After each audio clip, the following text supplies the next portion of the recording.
Welcome back to Star Wars Nerds Unite, episode number 115. I'm your host, Tim VanAutreve.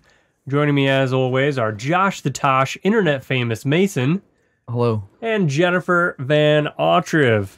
Hi. Welcome to the show, everybody. We are a Star Wars podcast, plain and simple. This is hashtag Summer of Comics coming at you. It's also hashtag Heart of Prime Day. It is Heart of Prime Day. Right before we hit the record button, we were looking up Prime Day deals. Jenny's got her eyeballs on a, what is it? A stroller. System. A travel system. Are you going to get that premium baby mosquito net? No. For the travel system? No, I'm not going to get that one. It actually is not the Chico brand. Yeah. So who wants that? You need to get like one of those boutonniere, not boutonniere. What's the thing that you put over the top of the crib? Bassinet. Bassinet. You should get one of those with like balancing crystals. You mean a like mobile? Himalayan salt You're talking crystals. about a mobile. Yeah, whatever. A bassinet is a different type of baby put bed. over the crib to confuse the child. Yeah, the thing that spins. Yeah. We're gonna lace crystals. the crib with amber. Yeah. I was actually just looking at. Just get an entire amber crib. I was just looking at Etsy today at Star Wars baby themes, and they have a Star Wars mobile. Yeah, I'm sure they do. It's really cute. We have never used mobiles or anything for any of our. Yeah. You never used Eat Thy Soup in a drawer. We don't need a. We've never used mobile. anything. We haven't. We don't need a mobile. I'm just saying by the baby choice. will be Those play things be are entertained. stupid. That baby's gonna be saying Alexa. Well, it just gives them something to look at. They're just Alexa. laying there stuck. Right. Tell the mom- thing is tell they my should mom learn hungry. how to go to bed without looking at stuff. It's not to necessarily go to bed. It's just to stimulate them when No. they wake up, when they're laying there. It's just something to look at. There's plenty of things to look at in the room, The like wall. my Withings smart home Mahogany encrusted. HomeKit enabled baby monitor. It monitors the room and air pollution. It's got a seismograph built in. It will tell you when there are small seismic events in the area. It does detect noise and it gives you little alerts if the baby chirps. Well, I hope it detects noise if it's a baby monitor. What is it? Is that They just probably an grasped extra it. feature? It Probably could, grass it. That would be awesome. it could read like their brain waves. Like brain activity has risen 14%. Kylo is up. Kylo's.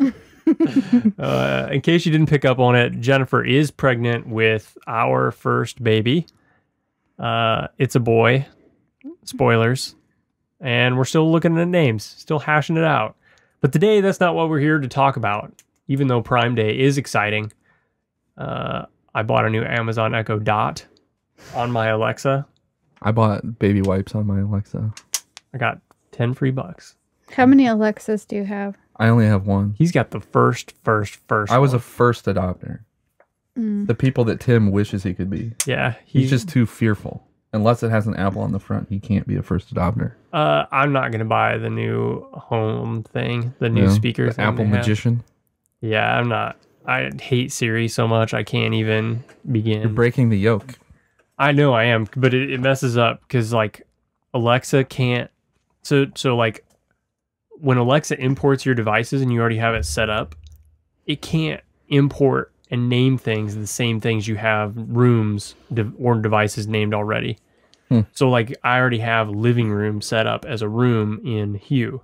Sure. So I can't name it living room in Alexa, and that's really obnoxious. So I had to call like living room. I had to say the lamps, The parlor. but that's not my normal brain. I could have said family room, but I don't call it family room. Sounds like you need to rename Hue, no, because I use HomeKit still more than Alexa. but you Well, won't. because we have one tiny Alexa in the kitchen and you can't You have two now. hear her, or she can't hear you from in most rooms of our house. Yeah, I was gonna put her in the living room. That way she could hear me no matter where I am. Next is the bedroom. You should get the one with the camera for that. Done. Oh, does it have Alexa in it too? It's Yeah. not just a camera? Yeah. Oh my gosh. You can ask it if you look okay. Like you can have it look at Oh, your because the whole clothes. fashion thing. Yeah. Yeah, it's totally gonna like. Not happen.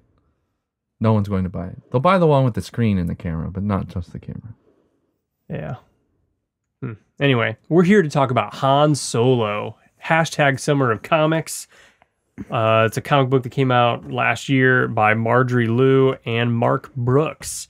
Marjorie Liu, as everyone in this room knows, is a paranormal romance writer, and she wrote The Hunter's Kiss, or The Hunter Kiss, the Tiger Eye series, and she also did some comics.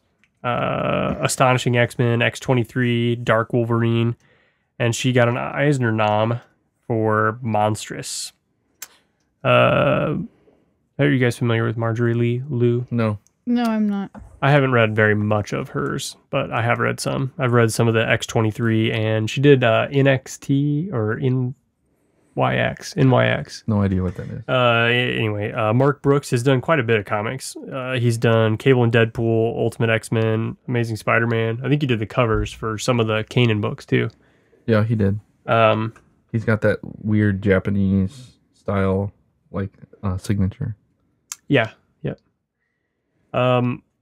So Jenny's going to do the synopsis on this one.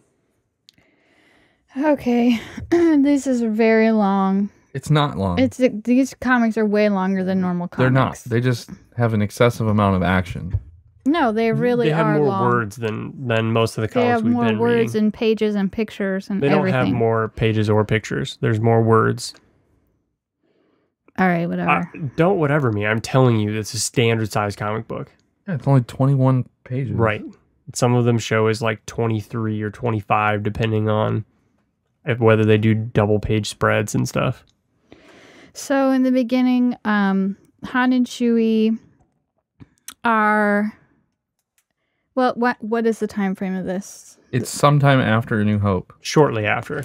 So Han has left the rebellion to go back to smuggling. Him and Chewie have been bouncing around, getting offers for smuggling jobs, but for some reason he just keeps denying. He's got a bad passing feeling on every job, saying everything has been giving him a bad feeling.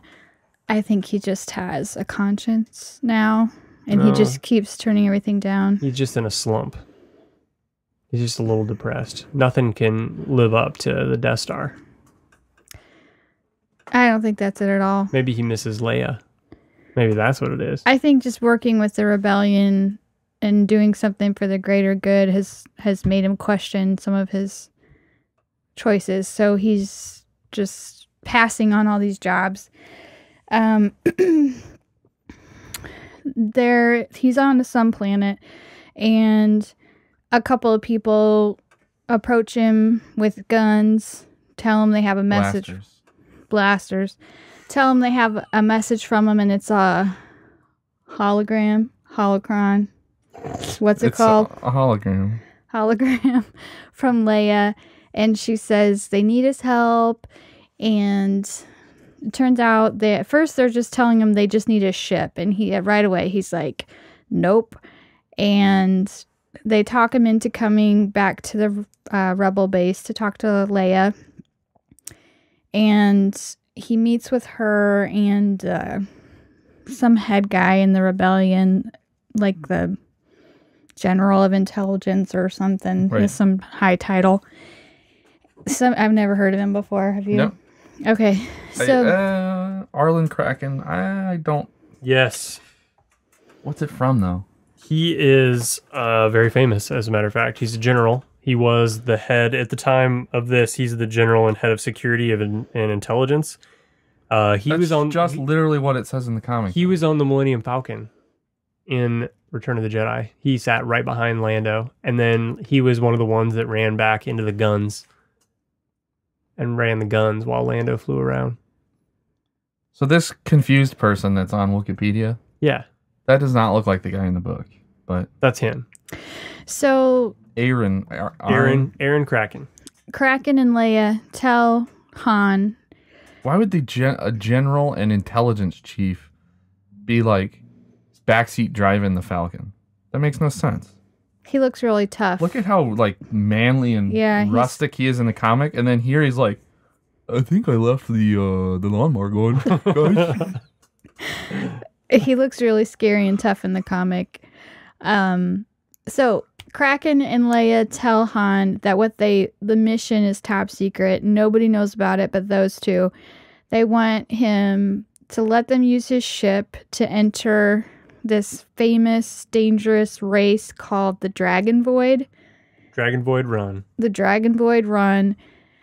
And that kind of piques his interest because it's supposed to be like the race of all races. Every pilot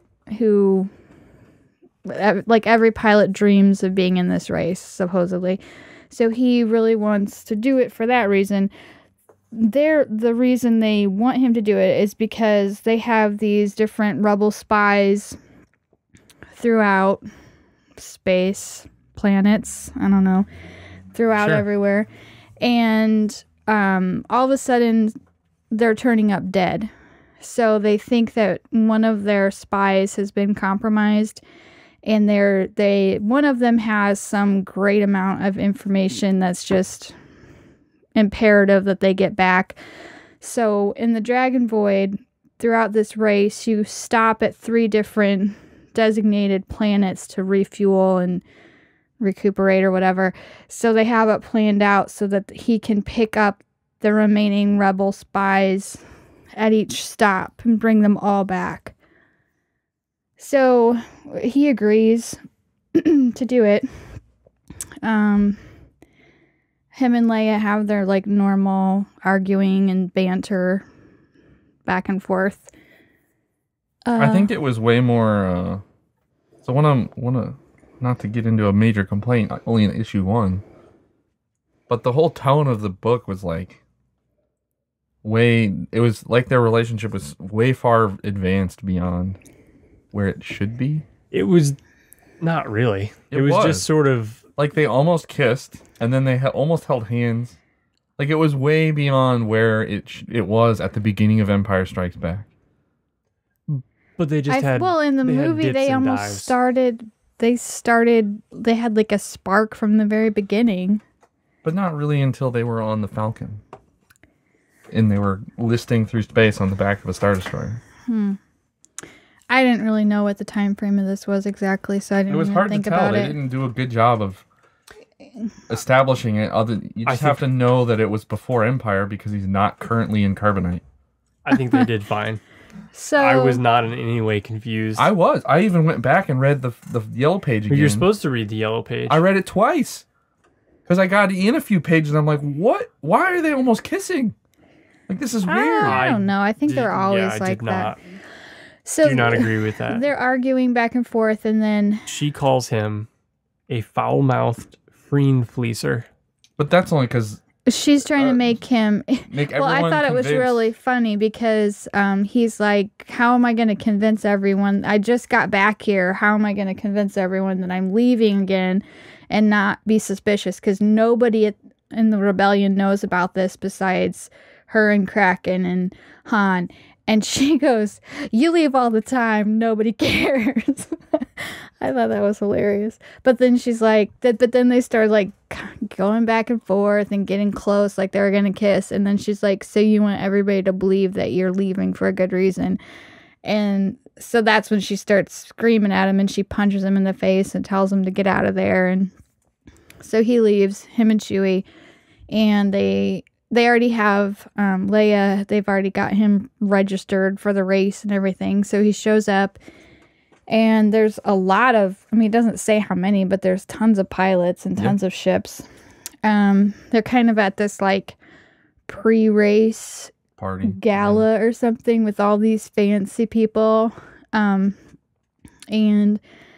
it's people who that's kind of their career is just to race. They have sponsors, they have like teams. Yeah, the analog is like they're a bunch of NASCAR drivers. Yeah. And Han is Tim showing up in his Focus. And so they're like it's a mix between Wacky Races and Dragon Ball Run. And you mean Cannonball? Cannonball Run, sorry. I would watch Dragon Ball Run though. So, they're kind of like it just introduces you to some of the different drivers, pilots, whatever. There's one team and it has 2 Twi'lek women. There's some guy, I don't know what he is. He looks like an aristocrat. Yeah. He's real fancy. He looks kind of like Thrawn. He's blue. But he's not thrown. He looks like one of the guys from the Leia comics. There was somebody that looked like him. That was blue? No, Yeah, he was red. That guy was red. Oh, I don't know. And then there's this one pilot who is super weird looking. She looks a lot like Janus Casimir's race, but she's taller and super bluer. tall, super skinny, but she has her face she has all these different arms, and her like above her, like her neck and above look like some kind of sea creature. Sure. But then she has like the body of a woman With 4 arms. elongated. Yeah. So she's supposed to be some ancient creature who's the last of her kind, and everybody kind of respects her. Her name is Lu Ray Anna, or Ano. She's a very well-known pilot. So she's there. That's really all the ones they bother introducing. Yep. They start the race, and right away, like, they have to jump to hyperspace, and as soon as they drop out, there's all these explosions everywhere, and it reminds me of the Hunger Games. Like, the whole thing is like an obstacle course that these people have set up for the race, and they have these explosions right off the bat, and it takes out tons of the pilots. So Han is kind of confused. I don't think he was expecting that. At first, I thought it was like the Empire or something attacking them. I didn't know. This is complaint number 2.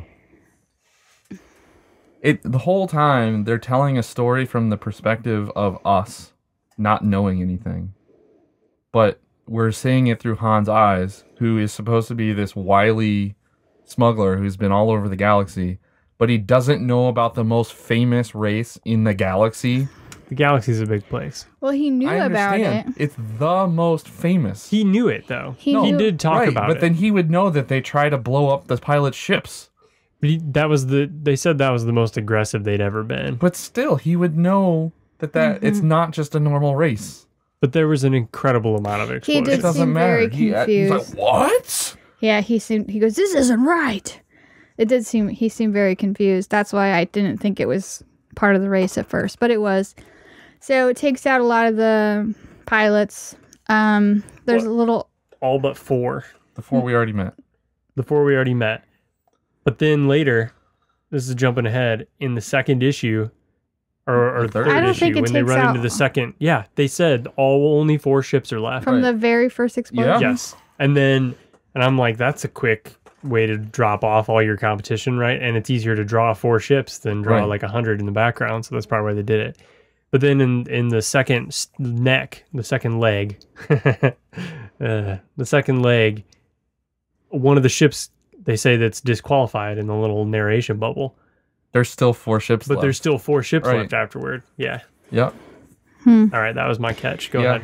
Okay, so it's the pilots that I already described. There's a little altercation between the blue guy. He kind of uses Han as a shield and then shoots. I don't know what he's doing, but he's trying to blow up the mines. There's some mines in front of them, but he's using Han as a shield, and then the mines are bouncing off. You didn't explain that all the explosions were these mines that are acting like missiles. Because I didn't know what it was. So all these mines are flying everywhere. When they hit the ships, they blow up, and so the blue dude was trying to blow them up with his guns so that they didn't run into him. But he was hitting Han or something. Yeah, he used Han as a shield and then shot back across. Yeah, he shot in front of him and turned around real fast and shot toward the Falcon. So Han is mad about that. They all make it through. Because Han figures out the secret. Oh, yeah. So actually, the older pilot woman, what's her name? I can never remember. I just want to call her Lilu. I want to call her Melu Run. Lu Rayano. Lu Rayano is just sitting there with her engine off, just like drinking coffee. Tea or something, And so Han kind of scans everybody for a second, and then he like has Chewie turn off all the power, and he realizes that the mines are only targeting they sense the power sources or whatever. So they're just, if you have your engine off, they completely ignore you. It's like a riddle. So and you solve the riddle. Yeah. So that happens, and then I don't know, the mines disappear or something. Well, they go explode through a field, and after that point, the mines don't follow them anymore. Okay, so then everybody gets, all those people that are left get to the first planet for their break and to refuel and everything. Han kind of has that altercation with the blue pilot. They kind of fight a little bit. Then the I'm gonna have to get you to tell me your name every single time. Lilu. I have to look at it every time. Lulu. Just call her Lulu. What is it? Lou Ray Ano. Lou Ray Ano is kind of a peacekeeper. She calms them down. She's and wise. she tells the blue guy, or she tells Han that he could have him disqualified if he wants to for doing that, but Han doesn't want to do that. So he just threatens them and tells them to back off or whatever. And I think it's on this planet where they pick up their first rebel spy. Well, you skipped over the part where the Empire shows up, and they arrest all the pilots. I didn't think that was on this planet already. It totally was. Oh, well. So Chewie goes off to go find the rebel spy, and meanwhile, that's when Han and Blueface get into the fight, and then the Empire shows up. Okay, so and the rest of them all. They arrest all the pilots for reasons, because they're hooligans or something. They don't agree with the race. Yeah, they don't even really establish it. There's like this news kind of report going on in the background the whole time, and they're saying there was like people fighting and shooting each other, who are on rooting for different pilots and whatever. So the Empire is just saying this is causing chaos. So they arrest the pilots, but they're all just kind of like standing in this like courtyard, not doing anything. Chewie finds this rebel spy. He's this really tiny little Duros. alien-looking He does look like a creature. He is a Duros. He's real anxious, temperamental. Yeah. Antsy. He's real nervous to go with Chewie. He has like a handler or something. Is it the one that says she's a bodyguard? Right. She says to go with Chewie, you'll be safe. He thinks Chewie's going to eat him, but anyway, he goes with Chewie. The managers of the race come and talk to the Empire and say, all the gas stations around here are sponsors. They're not going to give you any more gas if you don't let these people go. And they go, oh, lol, okay. And they're going to die anyways because the race is so hard. So this is the next thing that I think is incredibly stupid. You have the Empire has the guy that blew up the Death Star in their possession and just let him go. Well, and they don't show any like officers. It's just stormtroopers. This is being beamed across the holonet. Leia is watching it real time with Kraken and being like, what an idiot. How did he get arrested? I get the impression that like he just didn't know who Han was. That's what I'm saying. They made a point to show that this was beamed all over the holonet. This is the biggest race in the galaxy. You don't think Darth Vader's sitting there in his little egg watching the race off in the like corner? a pod racer. He's still a fan. And we arrested Han Solo. We should let him go so he can finish the race. That's so stupid and contrived. So they get back in their ships. Yeah, after the Empire unhandcuffs them, the race leaders are like, okay, you've got like 10 seconds to get out of here. Race is back on. So they all leave. They've got the one rebel spy. They all fly away.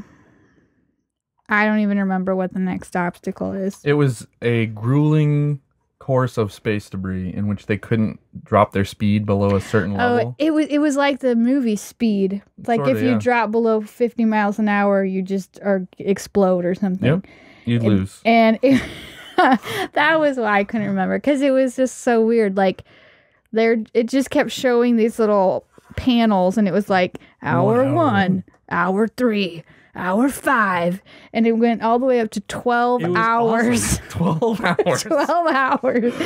And at 12 hours, I think the Millennium Falcon started to lose power. Yeah. Because it And went He was going to go under 40 miles per hour. and It was that guy, 55. the other What? pilot, they were very, very Blue close guy. to the next like rest stop. And the blue guy like wrapped his little cable around the Millennium Falcon and tugged him along so he didn't drop speed. And he's like, now we're even. So they all made it. All 4 pilots that were there before made it to the second planet. Even though the mystery 5th pilot got disqualified in the middle of the stage. right. So they're all on the second planet. This time Han goes to go get the rebel spy, and Chewbacca has to stay back and keep the engines hot. Right? Yeah, I don't even... So this was I the can't coolest think of- part in the story for me, because this planet was like, it was interesting. It was very like apocalyptic, and it looked a lot like what's that movie? Mad Max. Mad Max.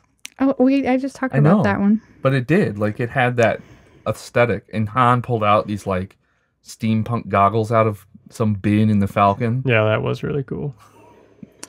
So for 3 panels, it was sweet.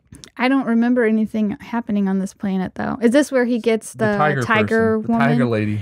So I don't know how they just like kind of like pull out this little paper with the rebel sign on it. That's Well, how they they knew where like. to meet the people. Oh, they go to these places and they just pull out the rebel sign, and like, does this mean anything to you? And then That was a good Han.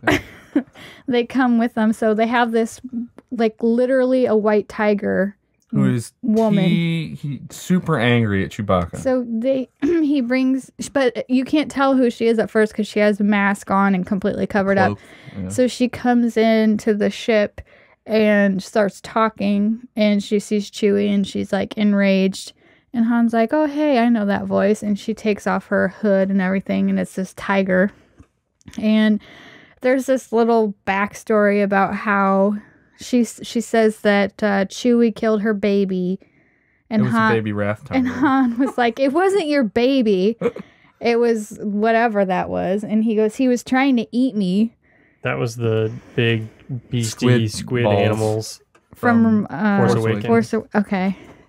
So turns out she was taking this trying to sell creature, it, selling it for a lot of money, and it was going to give her protection. But because Chewbacca killed it, she couldn't pay her debts, and then her protection was lost. And a lot of people that she knew The Empire were arrested him, compromised by the Empire or something. So she's holding a grudge. Well, that's Well, why she they're- became a rebel spy too. Yeah, it kind of changed her, because she was just like a smuggler kind of. No, she ran a bar. Oh, she ran a bar. But she was dirty, but she, whatever, did Dirty? odd jobs, She was scum and villainy. She wasn't dirty. whatever. And so then this changed her mind about the good versus evil, blah, blah, blah. Right. So she's got her blasters set on Chewie. The On two, Han. oh, Because Han stands in the way. He's like, if you're going to Oh, shoot yeah. anybody, you're going to shoot me. and so then Hers was better. then the two Twi'lek pilots and Lilu multipass. Anna LaRoe bust in to save the day somehow. Oh, I 'Cause the forgot to tell you. Watchers- There's these like little glowing orbs that are like the size of a light bulb. Bigger than that, even. They I look got the like impression. little floating Little, Grapefruit. they're Hue, not, yeah, little goes, the personal grapefruit. hue. They're little The like portable ones. grapefruit light size And they talk. balls.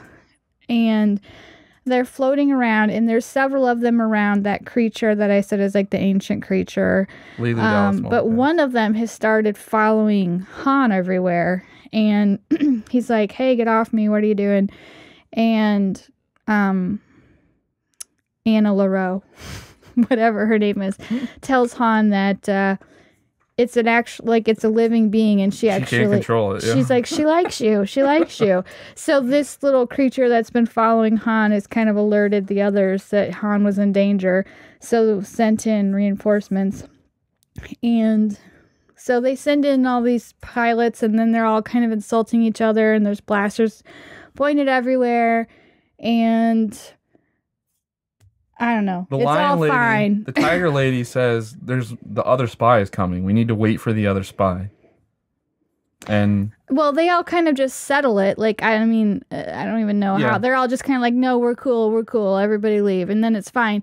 And then the race is supposed to start again. They have like a deadline. They have to be off the planet. And the tiger lady is like, we can't leave. We have to wait here for the other spy. So then they're suspicious. And Han is like, well, why didn't Leia tell me that? Because the Empire showed up at the first planet, they changed plans, yada, yada, yada. And this whole time, there's like this inner dialogue going on with Han. He's being all reflective about his survival, his philosophy on life. And you can tell that he really, really wants to be in this race, and he wants the glory and the he wants the to win excitement. It. He doesn't want the glory. He wants the personal knowledge that he's the best pilot in the galaxy. Yeah. That sounds like glory. He doesn't care if everyone else knows. But I would disagree with that. He doesn't. Anyway, for whatever Did you read reason. the end of the comic? Yeah, he has a revolution. No, that was him from the beginning. No, he makes a split. He makes a decision at the end. He makes a decision that is informed by his character. It is not out of character for him to make No, but he's trying to fool himself the whole time. He's not. Yes, he is. He even says that. No, he says he puts on a show so that other people don't think it. He says it over and over that he's lying to himself. You can tell he's struggling with it. He's not struggling with it. He wants to complete it for the fact that he is the best. He wants to prove to himself that he's the best. But I'm not just talking about that. I'm talking in general. He's not doing it for the glory. He says that he's lying to himself about his motivations. He says he wants to lie to himself because it makes his life easier. So, anyway. But he acknowledges that he's lying to himself to make his life easier. So, he wants to continue on this race for whatever his internal reason is. He wants to keep racing, but he can't because he knows he has to stick with the mission. And so this whole thing is about him putting the good of others above his own wants and needs and becoming a better person, which is, I feel like, always his story. So that's we're rounding into another one of my complaints, that this whole story is just the exact same story of A New Hope. It's always like that's just him. That's what he's always doing. It was him being impulsive and not doing... That's his character. I know. So why tell me the same story? Like, you knew everything that was going to happen. There was nothing new. There was no insight whatsoever. I did call it as soon as, what's her name, Lou Ray Ano showed up, that he was going to let her win. It's like... Well, now you just spoiled it. I wasn't even close to the end. We were very close to the end. So, okay, anyway. Well, you kind of have glossed over when they first get Ed, the little Duros guy. That's his unofficial name. His name is Bot. All right, I'm going to call him Ed. Bot is just as quick to say. But Ed's funnier because he's more of an Ed. He does look like an Ed, you're right. He looks like a Ned. He looks more like a Ned. He explains to Han and Chewie that there's the 3 spies left, and somebody has the master list. And he suspects that the person who has turned is doing it to protect themselves because they know one of the 3 remaining people is with a spy. So of the 3, 2 are not turncoats and 1 is. And so... Oh, and they've been turned by the Empire, and they're trying to keep the master list out of the hands He thinks he's trying to get the master list so that the Empire doesn't get it to protect themselves. Oh. So he's like, this person, one of us has the master list. We don't know who it is, but... Yeah, none of them know which one is which. Right. So that was and he's very he's just very suspicious. When they bring the tiger on, he immediately starts accusing her of being a murderer. Well, that's right. He just keeps blaming everybody else and saying, "You're the spy."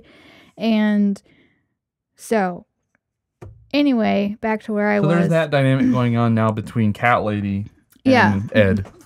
So Han wants to keep the race going. The tiger says the other spy is coming. He struggles with that, but he has to wait. The woman that was the bodyguard rolls up in the beginning, a-blazing. and turns out she's the third spy. No, the little kid's the third spy. Yeah, the Duros. No, the guy that looks like General Cleve. The little kid that looks like Cleve. You don't remember the little kid that looks like Cleve? I have no idea what you're kid talking dies. about. The little kid that looks like Cleve dies. Yes. Yeah. But he only gets onto the ship because of the green lady. Oh, yeah. Oh, but I the thought you green. were talking about who the bad guy was. No, I said who the third spy was. Okay, the little kid yeah. who looks like Cleve is the third spy. The green lady is, Well, she brings at this him. point, still says just a bodyguard, but Han knows she's something more than that. So she brings in the third spy. And they blast off. And it's just right in the nick of time for him to continue on the race as well. Right. So she tells Han, like, hey, let's go to the base. We got everybody. Let's go to the base. Oh, and he's like, no way. Yeah. I'm finishing this race. So he goes out in the race again. So here's a pivotal point that is stupid. Han tells Chewie, go pat these people down and get all their weapons. Because we know one of them is a mole and is a bad person. So get all their weapons and we'll deal with it at the end of the race. Right? So he does that and Han goes off to talk to Green Lady. So then when they drop out of hyperspace, what happens? I don't know. It's just a dead race. Someone's dead. Oh, well, that was in the middle of hyperspace. They find General Cleve's progeny. The one that they just brought on the ship that literally had no lines. His only line was, can I keep my blades for protection? Like, he's this super innocent little 10-year-old kid. And then it just shows him slumped over dead. It doesn't show you who did it or anything. Right. And you figure out he's poisoned. He was poisoned. You figure out Ed's it was blaming the cat lady. Mm-hmm. And the cat lady's blaming Ed. Han figures out It was that Ed. it's Ed. His real name is Bot. The very first one that they brought on, the one who's been blaming everybody else and calling everybody else out for being the traitor, is really the traitor. And he has this little needle tucked under his sleeve, and he tries how did Chewbacca not find that? He tries to jump at ridiculous. Han, and he tries to poison Han, and the whole time he just keeps screaming, I'm not a traitor, I'm not a traitor. I'm not a killer. I'm not a killer, I'm not a killer.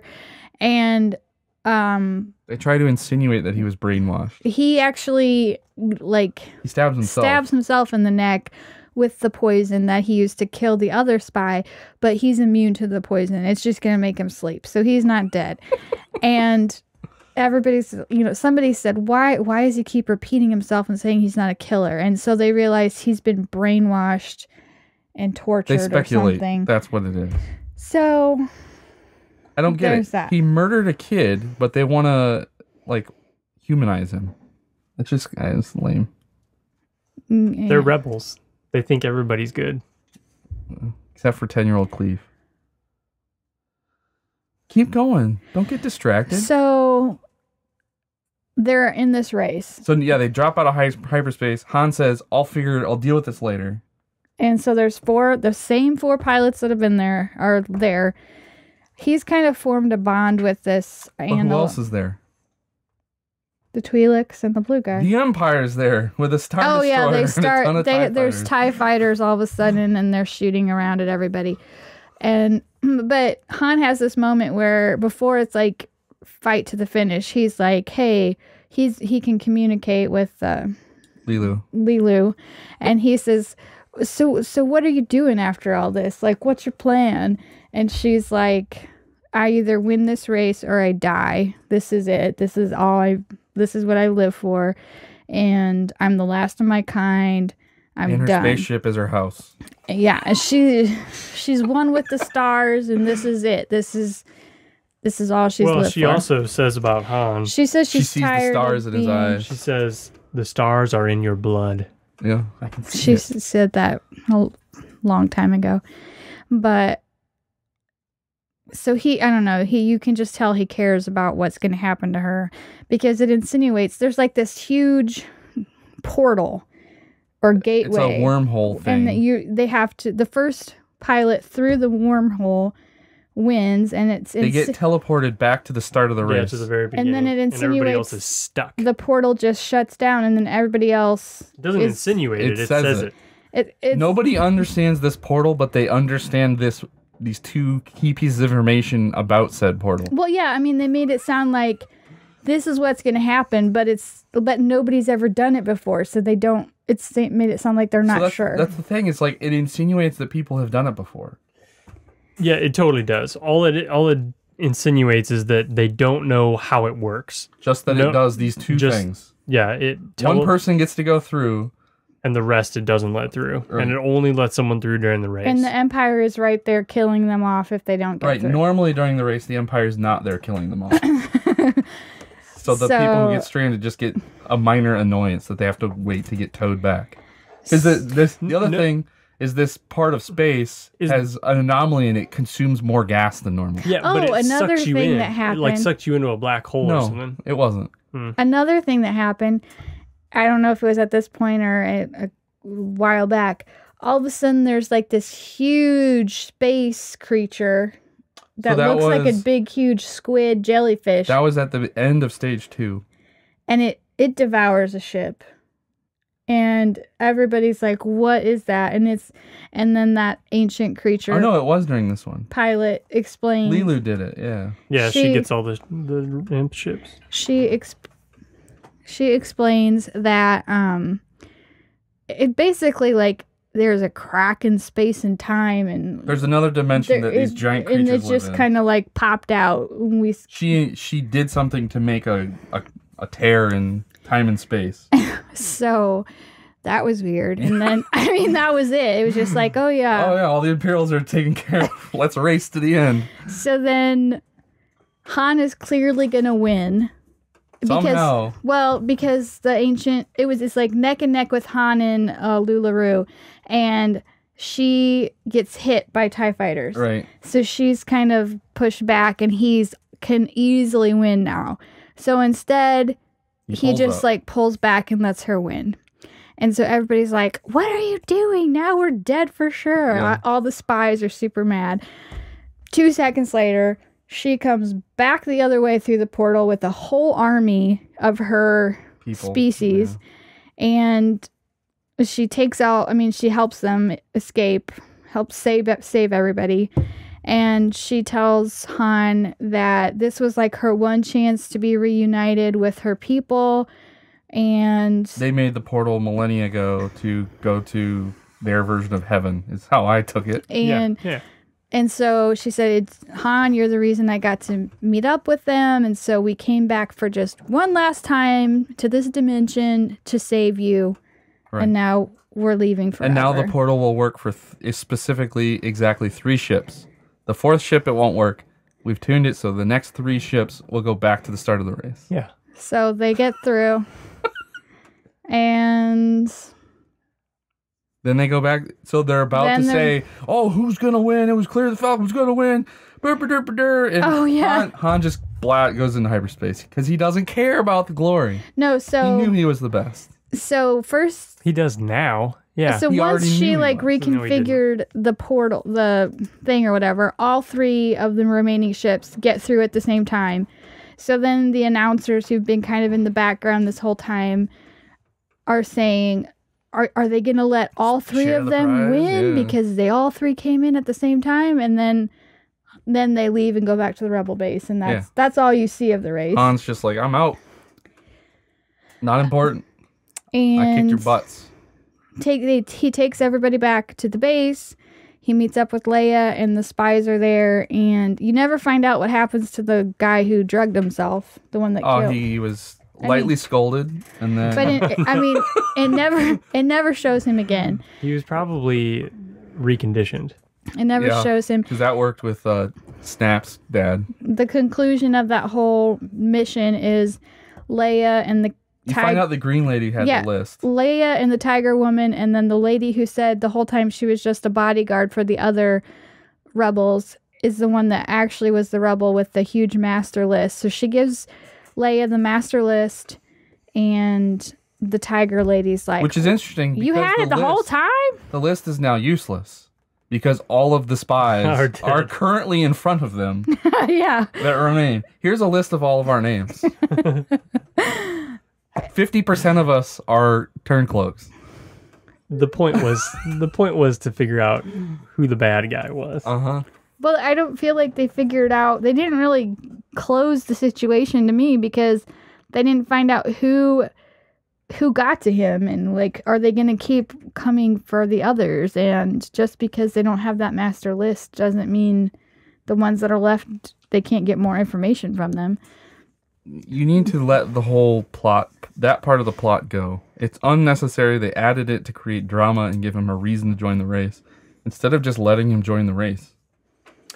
I enjoyed the camaraderie that he built with the other pilots. I thought it was really fun how there were the different teams. So why didn't they focus the comic on that?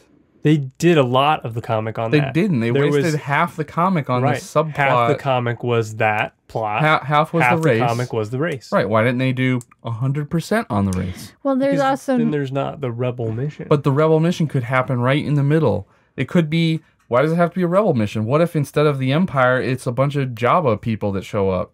Well, maybe you should write the next... I think that would be better than what Solo book they produced. So then it ends with Leia and Han having their little moment, and she kind of starts to scold him and is like, you risked everything, you could have just left, but you continued with the race, but I knew you would make it through in the end. I believed in you. And then they almost touch hands. Well, then they kind of, their hands are, their pinky fingers are rubbing. Han decides that he's going to stick around because if he's not there, the alliance will fail. He says he tells her he's going to stick around a little bit longer. Which and we know he does. They kind of have their little moment. Goes into carbonite. Or he doesn't. There were a lot of cool planets and a lot of cool aliens. I thought Mark Brooks did a really good job drawing all the aliens, the different alien species. Like every cantina scene, there was like all different aliens. I think they tried to show too much stuff. And a lot of the space ones, there would be all the racers and then 4 trillion pieces of garbage and mines, and it was just too much stuff. Oh man, I disagree. It was too dense. There were so many scenes where I actually felt like the Falcon was flying on the page. Like the Falcon looked so fast. I even wrote down in my notes how fast it looked as it was flying around the debris. They used the debris and those speed lines to give the giant to give reference lines for how fast the ship was moving. I thought it was good. I liked it a lot, and it showed how hazardous the race was, because not just anybody can do that race. Just 4 people. I think the difference between this one and the Obi-Wan and Anakin book that we just went through is that this one was good. No, is that the Obi-Wan and Anakin one, you found out information that nobody knew before. Right. They introduced new information about Anakin's history and his kind of transition to the dark side that explains a lot. There was absolutely nothing new that you didn't find out anything new about Han that you didn't already know.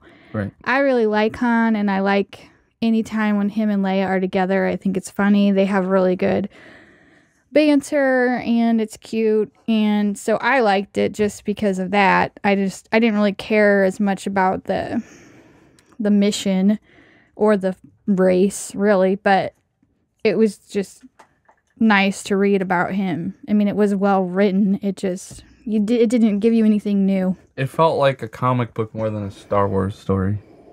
Like the whole premise of him winning this race, like it's the biggest race in the galaxy. They want you to hammer that it's so popular. Yeah.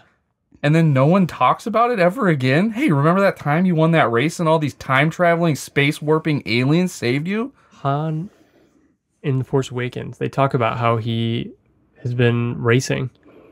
And they don't talk about the Dragon Void run They don't bring it up ever in Bloodlines, even though his entire story in Bloodlines is that he's doing racing. I was going to say, in Bloodline, he is a... No! His whole character in Bloodline has shifted to he is a racer. Right. That's what he is in Bloodline. And they never mentioned the Dragon Void run. Well, they didn't.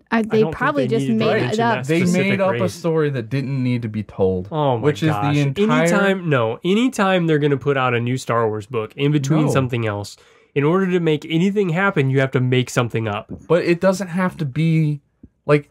It could have just been a race. It didn't have to be the biggest race of all time. We're just trying to build drama up. But which is stupid. Drama for the sake of drama is stupid. Drama for a reason is wonderful. Drama just to be drama makes me want to tear pages out of books. I bought into this. I loved this comic. I thought it was really, really good. They took what should have been an easy thing to accomplish because the characters are so well defined, and they just added so much garbage to overcomplicate it. I don't agree with you. I guess the only thing that besides some extra characters. Did you ever question Han's loyalty?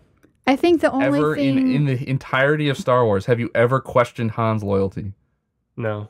Okay, so why should I all of a sudden question Han's loyalty? I'm not going to, but then you can't write a story about Han. Then don't write a story about Han. Oh, whatever. Oh my gosh. I think that the only thing that is different with this story than the movies is that you did get the inner dialogue, and even though everybody who pays attention and who knows Han's character can understand what his motives are, it said it in black and white.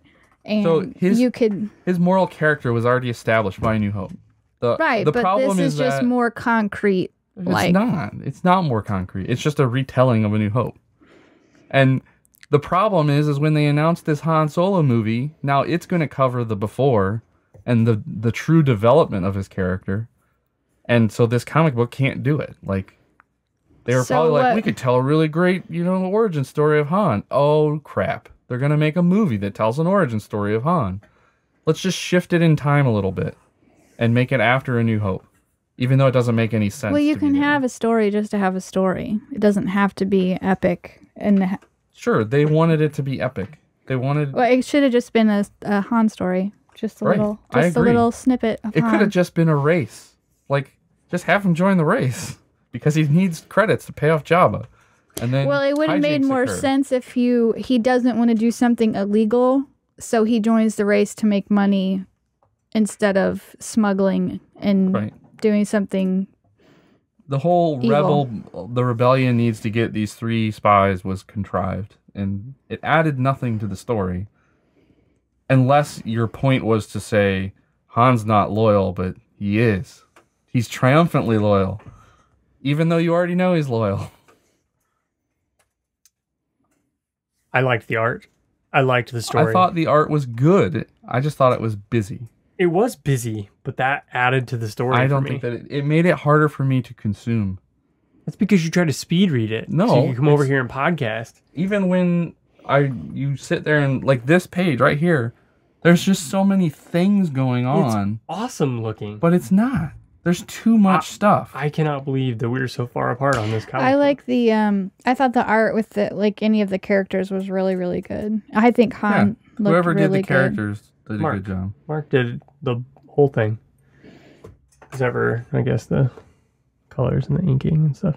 So I guess I don't have much more to say about it. No, we covered it in great detail. The stars are in your blood. Oh, did you see the spats on the Duros?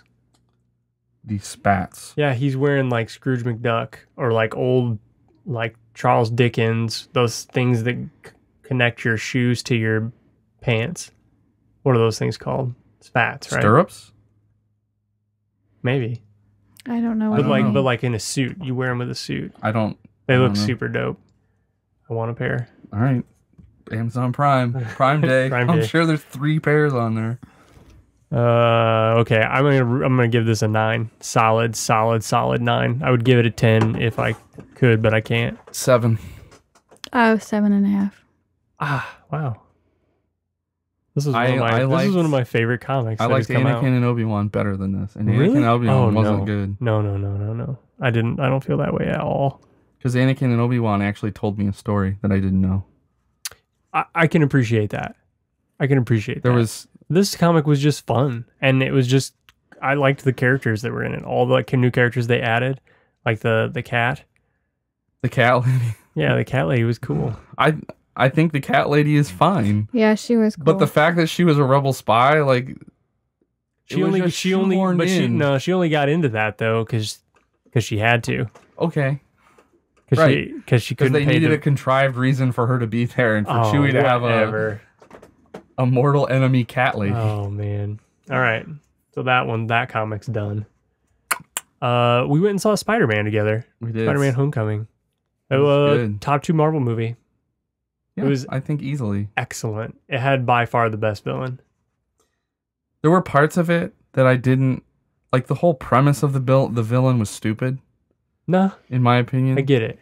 I don't like that sentiment at all. Well, it's kind of like he's just a regular guy, and now he's a super villain because he didn't get that job he wanted. Yeah, because that one job. Rich people took his job. He's trying to keep his people together. He's trying to do right by his people, and he just sort of floats into it.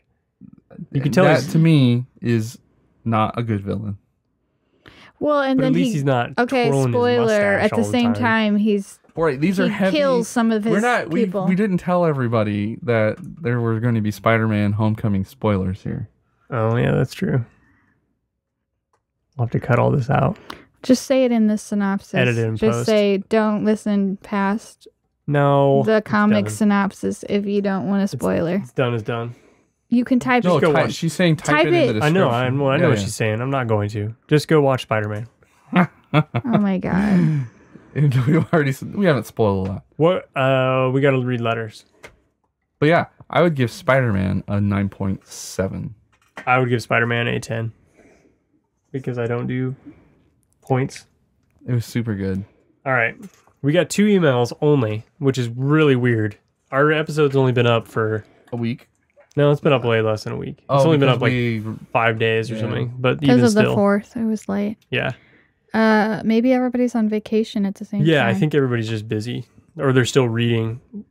Hashtag summer. Hashtag summer of snoozers. Maybe they just don't have time. Like they just don't have anything to say about Obi-Wan and Anakin because a lot of people don't read comics. Yeah, you said it all in your hour-long synopsis. This is from Jace. He says, "Hey guys, I just wanted to reply to all the comments and questions you had from the newest episode. Tim, you asked the most questions, so I'll start with you. You first asked where I live in order for me to have chickens. I live in between 2 big cities and in like right at the base of 2 very large mountains. Thanks for the tips. Oh. And I don't know. Yeah, that's an autocorrect something or another. And thanks for the tips on the pergola. Then when you looked at my art, you asked what medium I did it in. The picture, which by the way is on real paper and not an iPad. I'm more of a transitional artist. It's done in watercolor pencils so that I could do very, very fine details and then go in with some water and add some to get water feels into it. Now, Jen, you asked if I kill my chickens. No, at least I don't. I have killed a chicken before, just not mine. I don't anymore, yeah. Or I don't. Yeah, he's just saying he's killed a chicken. And Josh, I don't think you asked any questions, lols. I don't ask questions of you, ever. Well, just thought I'd answer those real quick for you guys. If you have any questions or tips for pergolas, just send them my way. Thanks a ton, and may the force be with you. Sounds to me like we've got a lot to learn from you. Chickens and art. Need to lay it in. This one's from Jace again. He says, "Hey guys, Nerd Jace signing in." Look at it, he's awful presumptuous. So after listening to your Obi-Wan and Anakin episode, I immediately hopped in the car, and me and my brother drove straight to Barnes & Noble to buy the issues. I thought that it was a great issue. Hashtag Summer of Comics. I also got the Han Solo issue where you guys said you were doing it next. I thought they were an interesting set. I felt that it gave us a little bit better of an insight in Han's story before we go to the Han Solo movie. On another note, are you guys just as excited as me for the new Battlefront 2 to come out, along with the new Inferno Squad book? I'm moderately excited about Battlefront. I'm not allowing myself to get fully excited because Battlefront 1 was terrible.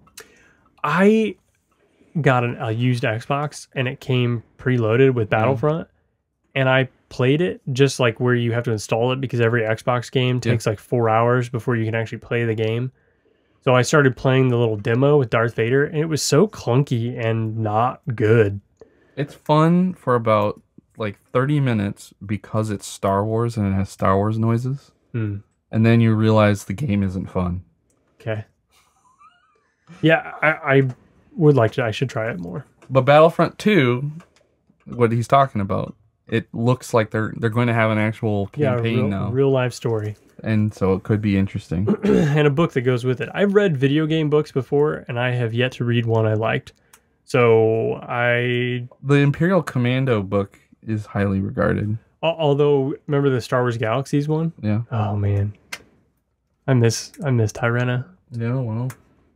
I want to go back. I want to go back. The 8 buildings in the city. It's such a good city. That was the best city. I can't believe we moved to Naboo. North of Theed. Anyway, he continues. I think that they look like an awesome team that will be coming to the Star Wars universe. Every time I see both of the trailers for it, I swear it gives me chills. I haven't even watched the trailer yet. You should. I should. Do you think that when it comes out, you will talk about it? Yeah, I do think that we will. After #SummerComics. So I doubt I will play it at release. Because it's coming out like at the same time that Destiny 2 and Anthem come out. What's the deal with Destiny 2? Why is it going to be on Battle.net? That's because it wasn't on PC for Destiny 1. It was console only. A much reviled decision. Is that a Blizzard game? No. No, it's somebody else made it. Made by Bungie. Okay. And they needed a distribution platform. Well, I couldn't just use Steam? I presume that they got some sweet deal because Blizzard wants to grow their platform beyond just Blizzard games. So they got a better deal on the rate, probably, because Steam, what are they going to say? Here's our rate. Tell us when it's done. We'll post it. Yeah. Thanks. And Blizzard was like, bye. How much is Steam charging you? Okay, we'll charge you a little less. Tell us when it's done. Blizzard's games are so good. For the most part, they're good. But they're like on a different level. They're on a different level of polish. Yeah. But I don't think they're on a different level of fun or goodness, I would say. I don't agree with you. Well, you also like Heroes of the Storm, so... Yeah, I do. That's a big indictment of your opinion. Oh my gosh. All right. This is video game talk. Yeah. Okay. Jen has nothing to add. I have nothing to say whatsoever. Can you turn that darn Xbox off? Come to bed. You've been playing it all night. Anyways, you guys are all fantastic and bring so much goodness into my days when I need something to listen to. Thank you so much, and may the force be with you. And he sent in a picture of the Inferno Squad book by Christy Golden, who... I have no idea who that is. Yeah, she did... Oh, no, that was Claudia Gray. Yeah, she did. Christy Golden did some of the other Star Wars books from the old canon. Old canon, yeah. Legends. Yeah.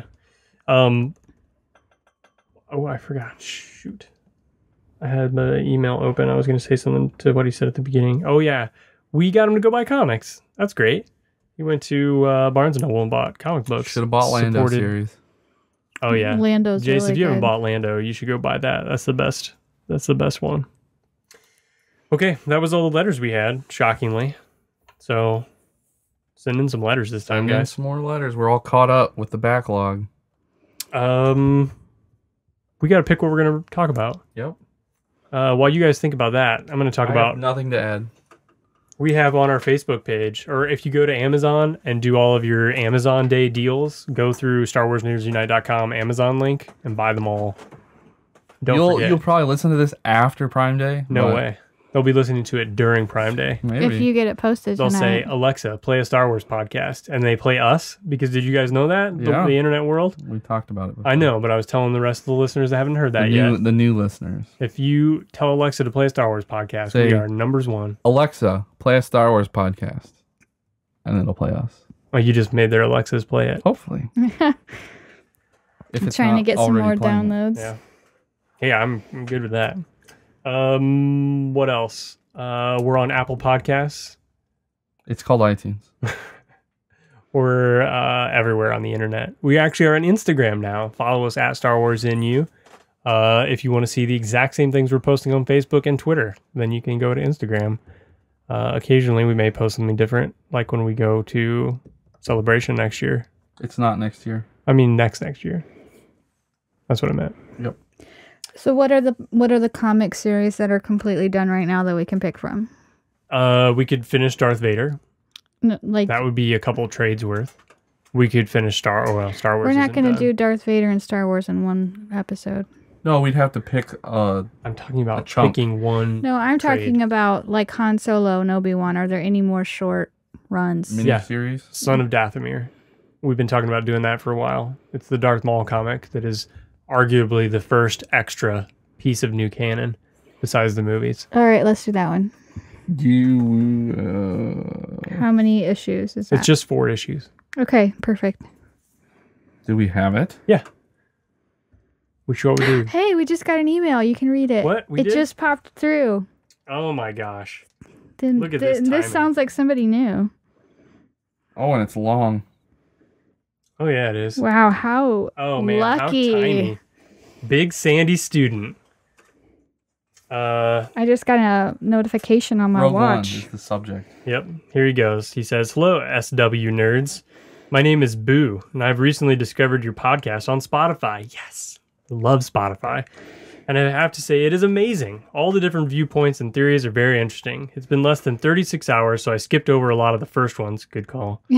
And wanted to get to episode 7 and Rogue One. By the way, Jen has the best voice for a podcast. Ooh, thank you. Blushing smiley. I never would have I've never heard that said before. that. Anyway, back to the point. I listened to the Rogue One episode and immediately wanted to email in. The topics you discussed were great, but I feel you were blinded by the film as a whole. Uh-oh. Dark turn. Oh no, this is like an angry farmer. Original emails. Kind of like a J.J. Abrams signature lens flare. I agreed that Rogue One was better than Episode 7 at the time. I, too, was blinded until I watched it a second time. Like many people, the beginning is what makes me complain. Aside from all the planet hopping, the entire beginning was a big flaw for me. I'm not knocking the film because I truly loved it and feel it was exactly what the Star Wars universe needed. But in comparison to Episode 7, the beginning of Rogue One is very speedy and confusing from a movie perspective. It is. I wonder if he read the book. Yeah, so I think we talked about this later. If you keep reading Boo, you will read. We did Catalyst before Rogue One. Yeah, but if you keep listening to the episodes, you'll see where we kind of backed off Rogue One just a little bit after watching it again.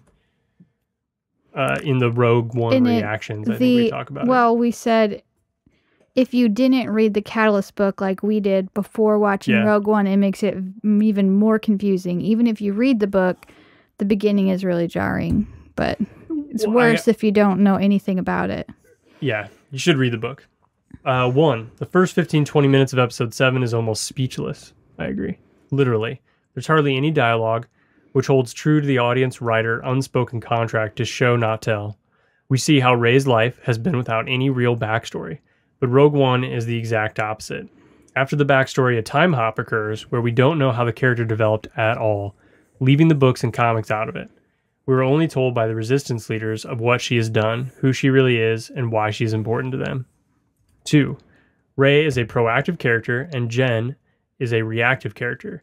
Jen wanted nothing to do with the war, yet she is forced into being a hero. Jen was told, if you don't take us to Saw... That was my glance at Jen, trying to see her gag of disgust. I was just listening. Then you will be right back in prison. It seems like from the very beginning that she doesn't really care about any of the key points that make the movie. Rey is excited to help and actually wants to. There's a time period... 3. There's a time period within the beginning/middle of Rogue One where the plot comes to a standstill, when Jyn goes to find her father, where he is almost killed by Cassian, and when he was actually killed was not needed. The communication between father and daughter was minimal on the brink of death. I felt it was not needed for the plot to move forward. I think that is one of the parts that suffers the most from not having read Catalyst. Yeah. And she hasn't seen him since she was like 6. Right. 4. Jyn doesn't know which side she's on. She hops around the subject lot from the opening of the movie, even through the trailer. Even though the trailer has Jyn saying, "Rebellions are built on hope," while she's sitting in front of the Resistance for the first time. Before seeing the movie, we think she's working for the Resistance the whole time. We get to the scene in the movie, and she insists she is not on either side. Another example of this is when Cassian almost killed her father, and she found out. She was furious with him, but in the next scene, he gathers up the rogues, and she's all on board. 5. The scene where Saw tries to get information out of the pilot and brings out that stinky monster was useless. Yeah, I cannot agree. believe it made the cut over 9 other hours of shooting. That was really weird. I agree that The whole thing was Saw in that weird little cage they had the pilot in was ridiculous. Yes, it was. Don't get me wrong, this movie was amazing. The ending made everything better, but unfortunately I pick a movie apart so much and I wish I didn't. I can look over these though in the long run. I know I missed the Rogue Roundup, but I hope I can be featured on an episode and hear your thoughts on these talking points. Thank you, and I hope to be getting an email soon. Sent from my nerdy iPhone. Boo. Thanks, Boo. So Jen gave The Force Awakens a higher score, and you gave them both 10, which is useless.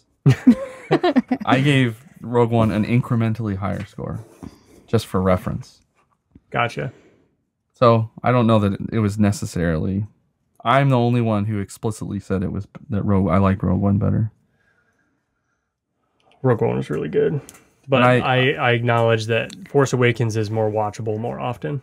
Yeah, I think that we are spoiled because we read Catalyst.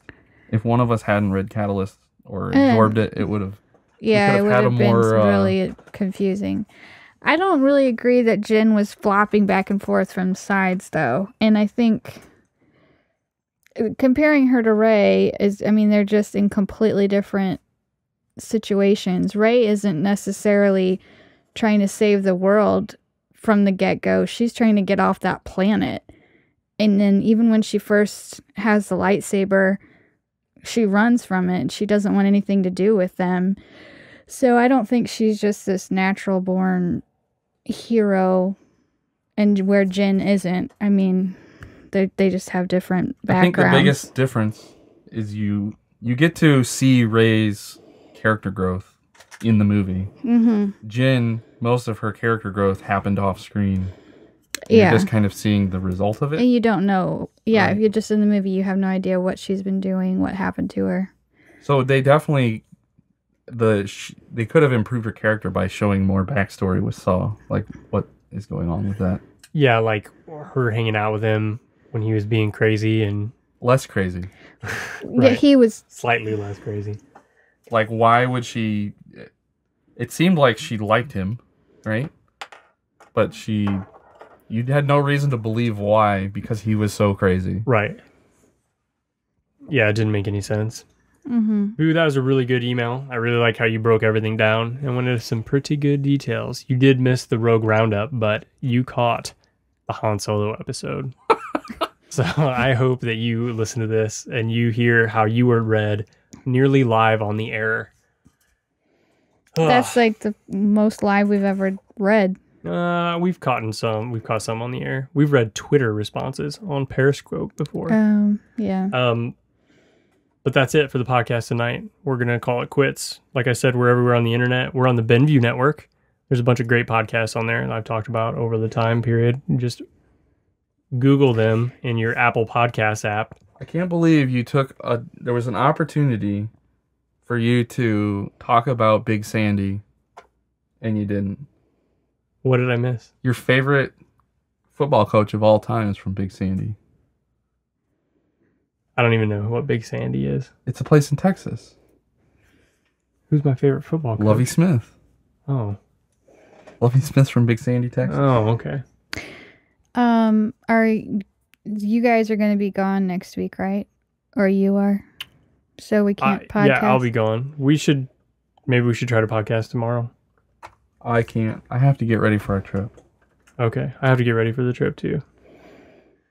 I don't know when we're going to record. The Sunday we come back. Sunday night I could record. We'll be back during the day. Okay, we'll see. Yeah, we'll record Sunday night because we got to get one out. I'm not gonna skip it. All right. Well, Well, and when I'll be are back. you gonna I'll be read? back Tuesday night too, so we could record Tuesday night and post it and still meet the deadline. Eye roll, mega eye roll. We'll figure it You out. always say you can do these things, but you can't. I can do anything. When I came over here tonight, they were both asleep. We were. I was taking a nap. I don't go to bed that early. I need a lot of naps now. I And took a this nap 'cause Han I don't- story was so long. It wasn't long. I read 4 issues in a row, and then I was like, I need a break, and I fell asleep. instantly. I Yeah. can fall asleep really fast. All right. What else do we need to plug? I don't know. Did I plug Nothing. everything? You did, and then we ran into another email. So we're gonna talk about Sons of Dathomir next. Yeah, it's Darth Maul, which came out 2014. 4 years ago. 3. But a lot of people have asked about it. Yeah, a ton of people have. All right. So it's an urban myth, and we're gonna prove it. That it Prove it exists. exists. All right, everybody. May the force be with you. May the force be with you. May the force be with you.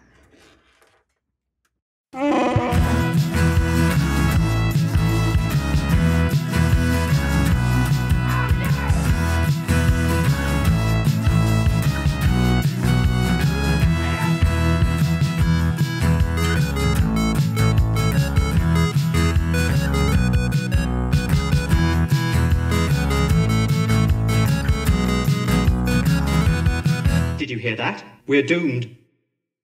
This podcast is a part of the BenView Network. You can find this and other podcasts like it at BenViewNetwork.com.